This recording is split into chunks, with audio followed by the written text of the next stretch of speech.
Hello friends,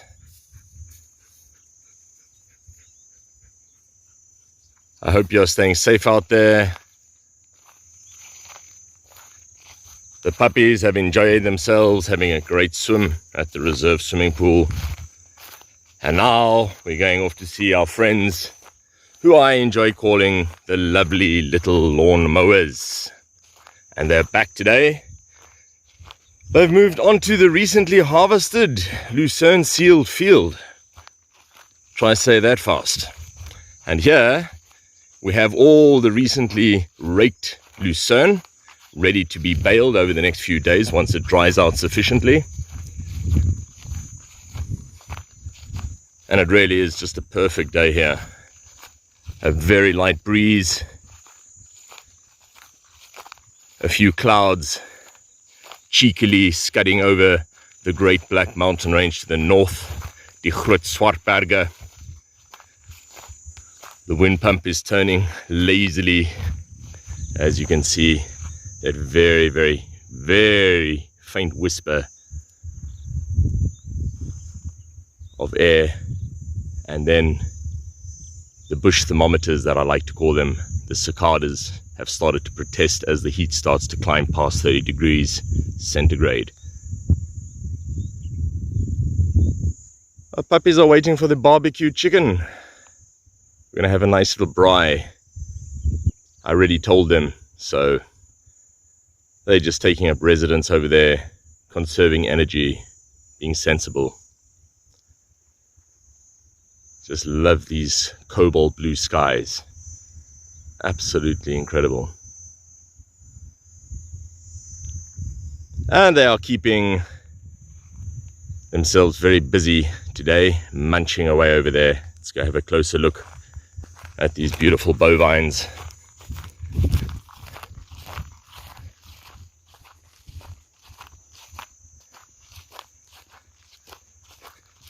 I really think being born a cow and living here is a great pleasure. Move around to all these different holiday resorts, some people call farms in this area, and then you get to munch away on the most delicious barley, wheat, and lucerne fields. Have a swim in the reserve swimming pool if you're near that field when it's open. Munch on juicy, crisp river reeds. Hello everybody. Are you having a nice day today? Oh, it's a wonderful day.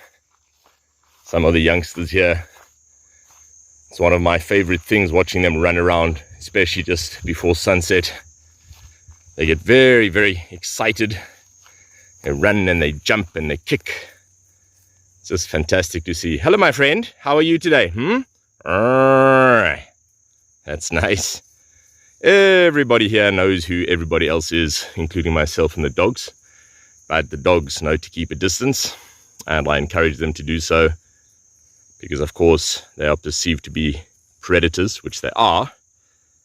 However, as long as the puppies are with me, which is all the time, they're not allowed to go and chase farm and reserve life at all.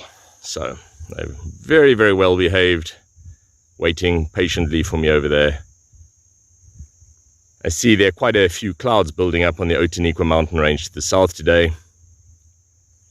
They quite commonly have more rainfall along the garden route there compared to us here in the Little Karoo, the Klein Karoo.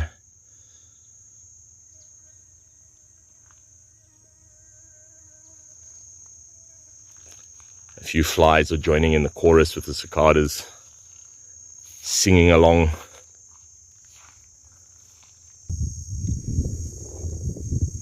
These beautiful, peaceful creatures often get a bad reputation.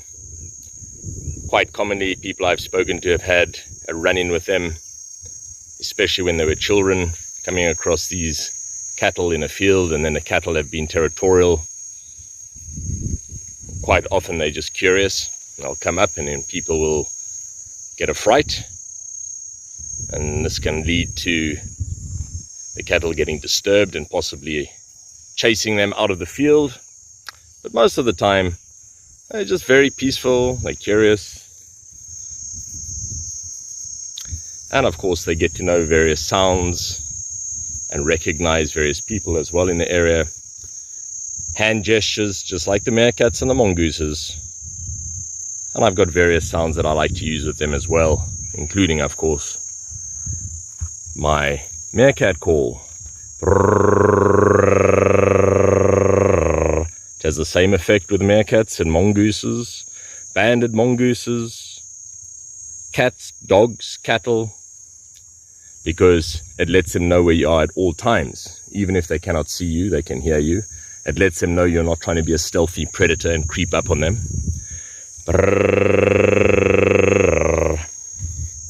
When last did you go walk a cow? And better yet, walk with cows. It's a very, very peaceful experience as they just go along munching away. There's no stress out here. They're just in the moment, enjoying themselves. It's an amazing sense of harmony and belonging.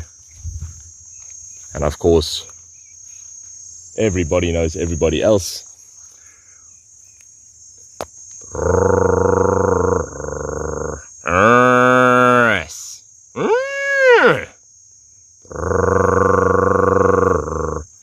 Of course, I do not advise you attempt to do what I'm doing here with cattle that you do not know, because there's quite a strong chance that they will see this as a threat gesture, as a predator going close to the ground like this. I'm down on my haunches now. And of course, if I had to move suddenly now, it would give them a fright. Just like with any wildlife that I work with, these beautiful, peaceful creatures are large, weighing many hundreds of kilograms, so they can damage you if you do suddenly give them a fright. So it's also about reading their moods. And just showing them that you're also peaceful. We have no ill intentions towards them.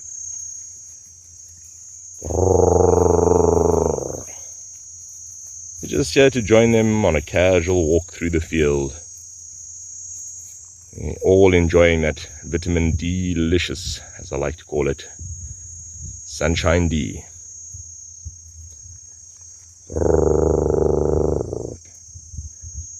My displacement reassurance hand signal that I use with various wildlife works very well here too. It's a visual gesture. Audio and visual keys. Once they recognize these, it's not necessary to even call if they can see you. Of course, I do not make my calls if they were to be disturbed. It's all about NLP, Neuro Linguistic Programming,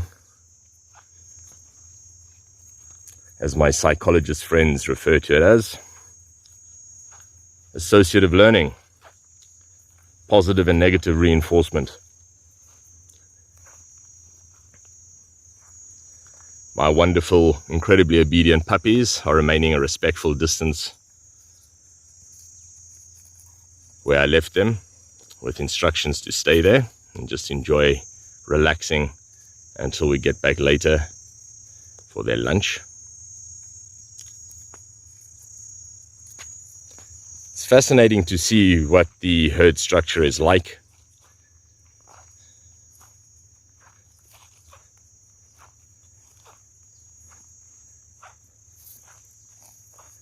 In Uganda, I was incredibly fortunate back in the 90s in Queen Elizabeth Park, surrounded by the Virunga Mountains, the Ruwenzoris, Kazinga Channel, to walk around in that area and get very close to wild buffalo.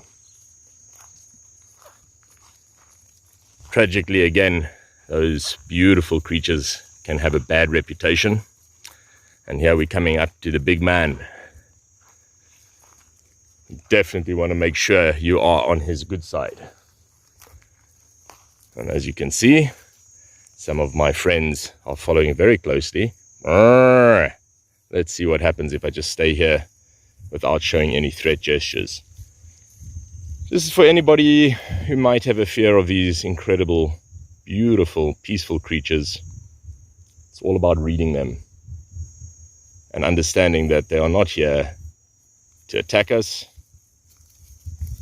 They're vegetarian and not interested in trampling us. Again, as I've mentioned before, they can be very territorial, so do not simply just walk up to any cattle you may encounter thinking that they're just going to accept you. Just like I wouldn't advise you do that to any cats or dogs, simply because they are domestic animals, air quotes on that.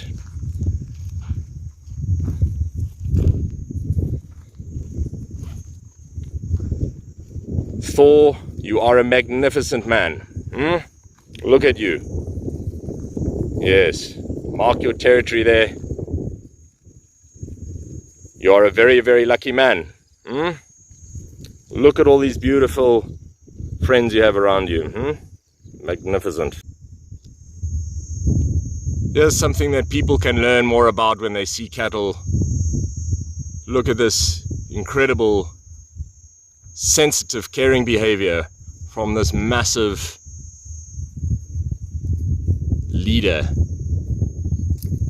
in the herd, taking care of one of the younger additions to this lovely big family, as I like to call them, of lovely little lawnmowers. Thor is absolutely huge and powerful, and yet here he's showing very, very attentive, non-reciprocal allogrooming.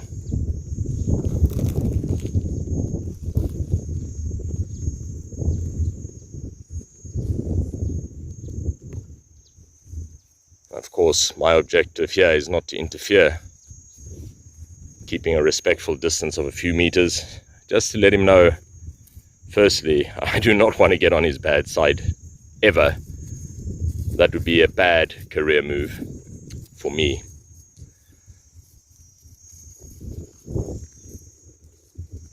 Oh, what a beautiful day it is out here.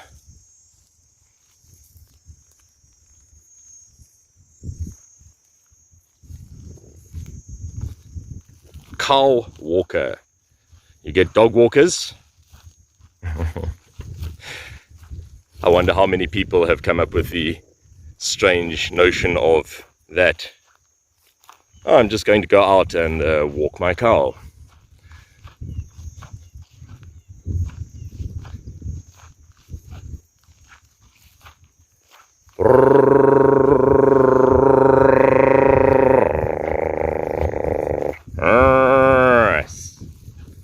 So very peaceful.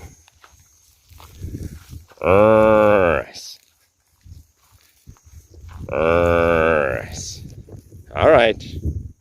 I'm not coming up to disturb you. You heard me. And again, that's what I call a displacement reassurance.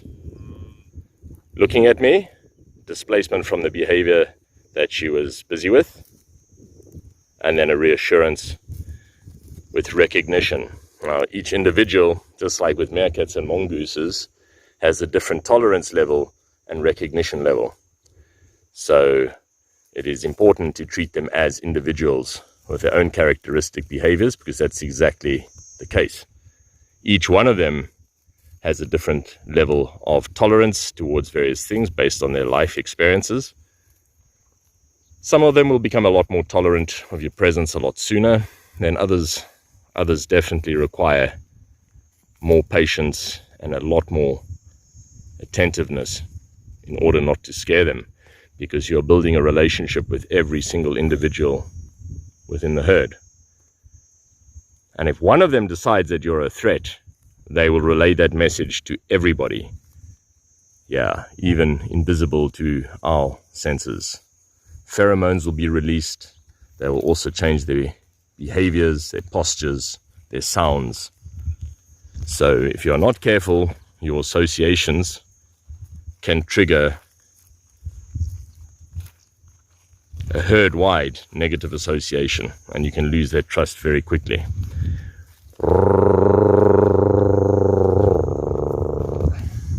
I can absolutely guarantee you, if you're stressed, if you're overworked, feeling underappreciated, get out there and just spend some time with animals. Doesn't in fact matter which animals, just get out there in nature and just be in the moment. Don't think of anything else. Out here, politics, religious beliefs, your appearance, all of these things are not as important as many people think they are. Of course, here I'm using other signals, audio, visual, olfactory, and even tactile codecs to let the herd know. Here again, just a look. Now I'm going to specifically spend a bit more time because this is a younger individual. See the look, stop, let them know I'm not a threat. Now, if I didn't stop and I just kept on moving towards this beautiful creature, it could have perceived that to be a threat. It's all about reading those around you.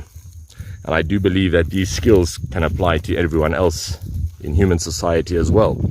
When we become more sensitive, when we become more compassionate towards others, when we really start to look and not just see, oh, look at the cows, but actually get out there and get to know the individual, beautiful, lovely little lawnmowers, you gain a different life insight. And as I also like to say, we are all genetic time travelers on this spinning chunk of rock out in space. Get out there and enjoy the different experiences. Currently, I don't know of anybody else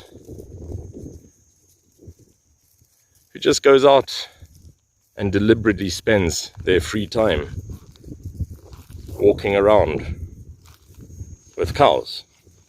It's an incredible experience just to relax. You in fact become the equivalent of a cow or a bull for those pedantic out there, but you become something more than the human cage that we are all born into initially, until we learn to recognize that in fact it's often a cage that society imposes on us. And once you start to recognize that you are in fact in a cage, there's no reason to stay in a cage. Hello, beautiful. Some more territorial demarcation going on here. They covered quite a bit of distance today already. Heading up towards one of the southern wildlife dams. Intermittently making little contact calls with one another. Of course, visibility is excellent because they're in a field here. I'll be calling a lot more if they were in a denser environment, just as the meerkats do. When visibility is poor, they call more frequently to let the others know where they are. But here they've got a general movement, all going up in the same direction. Very gradual, but there's definitely a pattern going on here. And Thor bringing up the rear over there.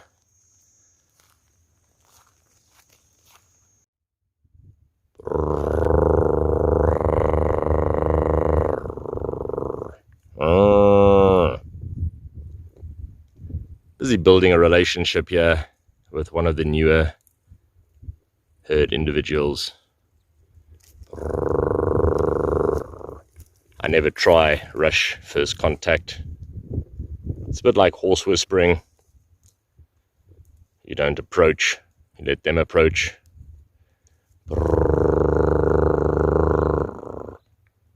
It's a great deal of curiosity here, as you can see.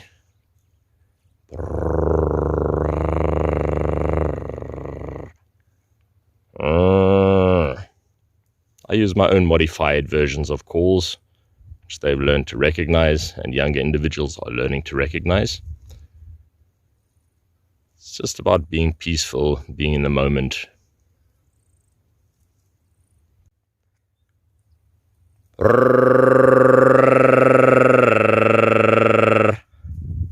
All right, lovely little lawnmowers. Have a beautiful day. Stay safe. Until next time. Let's get back to the patient puppies waiting up ahead at the wind pump for me for their lunch. I'll take them for another swim just before we get back to the base.